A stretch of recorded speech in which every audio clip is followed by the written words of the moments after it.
ఇంతవరకు పోలీసులు ఎటువంటి స్టేట్మెంట్ కన్ఫర్మ్ గా ఇవ్వలేదు. వాళ్ళు ఇంకా వాళ్ళ దర్యాప్తు గురించి దొరికిన నిందితుల స్టేట్మెంట్ ఏ విధంగా ఉందని కానీ, లేకపోతే ఏ కోణంలో దర్యాప్తు జరగబోతుంది, ఎవరెవరి పేర్లు వాళ్ళు చెప్పడం జరిగింది అని ఏది చెప్పకపోయినా అప్పుడే మీకు ఏం సమాచారం అందింది, ఏం ఊహించి ఈ విధమైన ప్రెస్ రిలీజ్ ఇచ్చారు, అఫీషియల్ గా ఇలాంటి ప్రెస్ రిలీజ్ ఇస్తున్నారంటే మీరు భుజాలు తడుముకుంటున్నట్టు కాదా అని అడుగుతా ఉన్నాం.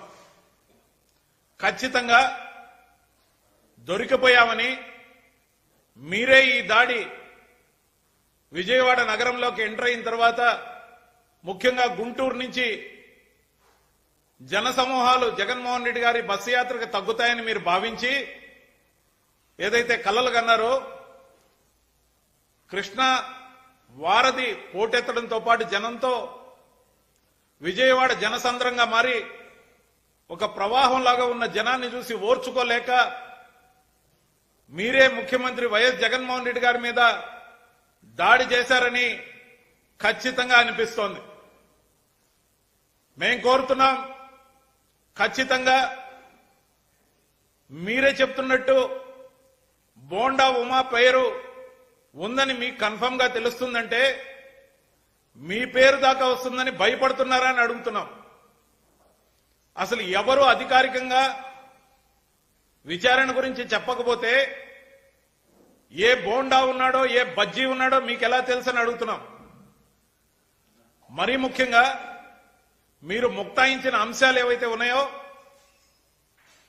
ఒకవైపున జనజాతరలాగా వైఎస్ జగన్మోహన్ రెడ్డి గారి యాత్ర అటు గుంటూరు ఇటు విజయవాడ కృష్ణా జిల్లా దాటి ఉభయ గోదావరి జిల్లాల్లో కూడా జన గోదావరి లాగా ఏదైతే సాగుతుందో, బెంబేలెత్తిపోయిన మీరు పైకి స్టేట్మెంట్లు ఏ విధంగా ఇస్తున్నారంటే మేము ఆదరణ కోల్పోయామని మీరు చెప్తున్నారు. అడుగడుగున వెలవెలబోతున్న మీ సభలు గాని, మీరు పవన్ కళ్యాణ్తో కలిసి మీ వదిన గారితో కలిసి చేస్తున్న యాత్రలు ఏ విధంగా ఫ్లాప్ అవుతున్నాయో మీకు తెలుసు కాబట్టి ఓర్వలేనితనం మీ అణువడంలో కనబడుతోంది. నిన్న మొన్న కూడా బాలకృష్ణ ఏదైతే ఆ కర్నూలు జిల్లాలో పర్యటన చేశాడో అక్కడ జనం లేక వెలవెలబోయారు. మరోవైపున దత్తపుత్రుడి కోసం మీ పుత్రుడు, మీ దృష్టిలో ఉత్తపుత్రుడు నారా లోకేష్ ఏ సభకి పనికిరాని వ్యక్తిగా మీరే పక్కన పెట్టారు. అంతేకాకుండా మీ దత్తపుత్రుడు పవన్ కళ్యాణ్ ఫ్రస్ట్రేషన్ ఎక్కువై సభలో మొన్న నాదెండ్ల మనోహర్ గారితో కలిసి తెనాలిలో జరిగిన మీటింగ్ లో హఠాత్తుగా పూనకానికి లోనైనట్టు పిచ్చి పిచ్చిగా ప్రవర్తించడంతో పాటు ఊగిపోతూ అతను చేసిన వికృతమైన చేష్టలు ఏవైతే ఉన్నాయో అనుమానాలు వస్తున్నాయి, మాకే కాదు జనాలకు కూడా. ముఖ్యంగా అతనేమన్నా మత్తు మందులకు బానిసయ్యాడా, మందు సేవించి ఆ విధంగా ప్రవర్తిస్తున్నాడా, యువతని వచ్చిన జనాన్ని కూడా అవహేళన చేసే రీతిలో ఏదైతే పిచ్చి పిచ్చిగా మాట్లాడడంతో పాటు పిచ్చి పిచ్చి ప్రవర్తన పూనకాలు ఏవైతే వస్తున్నాయో ఇవన్నీ కూడా మీ కూటమి ఏదైతే ఉందో బీజేపీ, జనసేన, తెలుగుదేశం పార్టీల కూటమి పూర్తిగా విఫలమైందని తెలుస్తోంది. అందుకే మీకు అణువణువున కూడా టెన్షన్, ఓడిపోతామనే భయం, అడుగడుగున ఫ్రస్ట్రేషన్ గురవుతున్నారు. దాంతోపాటు పైకి మేం పోటీ పడుతున్నది తెలుగుదేశం, జనసేన, బీజేపీ కూటమితో అని అందరూ అనుకుంటున్నారు. కానీ అసలు విషయం ఏంటంటే మేం పోటీ పడుతున్నది Chandrababu Naidu, Ramoji Rao, ABN Andhra Jyothi Radhakrishna, TV five BR Naidu అనే దుష్ట చతుష్టయం యొక్క కూటమితో పోటీ పడుతున్నాం. ఖచ్చితంగా కూడా ఈ కూటమి భవిష్యత్తు కూడా రాబోయే రోజుల్లో ఖచ్చితంగా తెల్లారుతుంది. వాళ్ళకి ఎందుకు ఇంత ఆందోళన అంటే రామోజీరావు మార్గదర్శి కేసులో పీకల్లోతి మునిగి ఉన్నాడు. ఇదే ప్రభుత్వం మళ్లీ వస్తే ఉనికి గల్లంతవుతుందని భయం. మరి ఏబిఎన్ రాధాకృష్ణన్ కానీ బిఆర్ నాయుడుకి కానీ అనేక ఆందోళనలు ఉన్నాయి. వాళ్ళ భవిష్యత్తు ఏమవుద్దో తెలియని పరిస్థితి. ముఖ్యంగా ఏబిఎన్ రాధాకృష్ణ ఆధ్వర్యంలో కాంగ్రెస్ ని కూడా మేనేజ్ చేసి అవాకులు చవాకులు ఏదైతే పేలుతున్నారో కడప జిల్లా నుండి మొదలైన ఆ స్కిట్లన్నీ కూడా ఏబిఎన్ రాధాకృష్ణవే అని అందరికీ తెలుసు. దాచినా దాగేవి కాదు ఇవి. ఖచ్చితంగా కూడా రాబోయే రోజుల్లో మీరు చేసే అన్ని ప్రయత్నాలు బెడిసి కొడతాయి.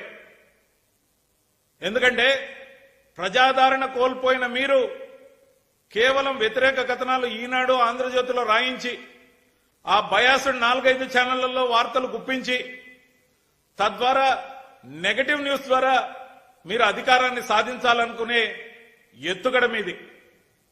కానీ వైఎస్ జగన్మోహన్ రెడ్డి గారు ముఖ్యమంత్రిగా అమలు చేసిన 129 హామీల్లో 99% కంప్లీట్ గా అమలు చేసి ఒక్క హామీని పాక్షికంగా అమలు చేసి 2,70,000 కోట్ల రూపాయలు ప్రజలకు దళారీలు లేకుండా చేర్చి జన్మభూమి కమిటీల అరాచకాలు లేకుండా చేసి ఏదైతే ప్రజలకు నేను చేసిన మేలు చేరి ఉంటేనే నాకు ఓటేయమని అడుగుతున్న ఒక real hero in politics of AP and in entire India.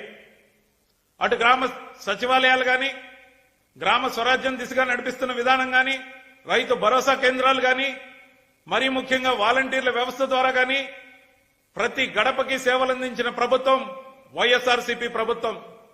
In comparison to that మీరు చేసిన పథకాలు ఏం లేక మీరు చెప్పుకునేందుకు దిక్కు లేక 14 సంవత్సరాలు తమరి పరిపాలనలో ఏం చేశారో ప్రజలకు చెప్పుకోవడానికి ఏమీ లేక చేతులు ఎత్తేసిన మీరు కేవలం నెగటివిటీతో ఈ ప్రభుత్వాన్ని దుమ్మెత్తిపోసి ఓట్లు అడగడానికి వస్తున్నారు. సిగ్గుగా అనిపించదా అని అడుగుతా ఉన్నాం. అందుకే తెలుగుదేశం పార్టీ ఎలక్షన్ కి ముందే టీడీపీ అంటే టోటల్ గా దివాలా తీసిన పార్టీ అయింది. జూన్ 4వ తేదీ మధ్యాహ్నానికి టీడీపీ అంటే తూర్పు తిరిగి దండం పెట్టే పార్టీగా ఖచ్చితంగా రిజల్ట్స్ ఉంటాయని తెలియజేస్తున్నాం.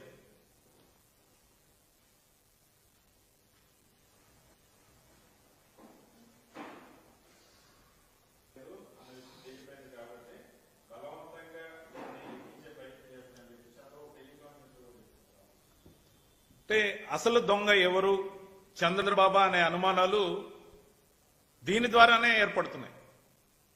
ఇంతవరకు పోలీస్ అధికారులు ప్రెస్ మీట్ పెట్టలేదు. నిందితుల్ని ప్రెస్ ముందుకు తీసుకొచ్చి హాజరుపరిచి దర్యాప్తు యొక్క పురోగతిని వాళ్ళు వివరించలేదు. కానీ అప్పుడే అసలు మన పేరు ఎక్కడ బయటకు వస్తుందని భయపడ్డ చంద్రబాబు బోండా ఉమ్మ దాకా వచ్చారంటే మన దాకా వస్తారని భయపడుతున్నాడా అనే సందేహం కలుగుతుంది.